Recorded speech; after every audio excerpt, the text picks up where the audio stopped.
Не клюем. Тут вот у нас кухня. Клюет, блядь, не ходи здесь. Серьезно, клюнуло? Да, отвечаю тебе.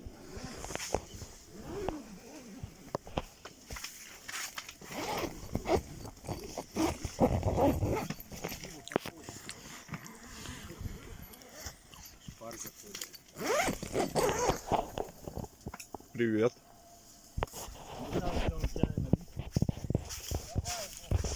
Или кофе? Пошли к нам. Что ты там сел? Юра, вон, пускай посмотрит слова.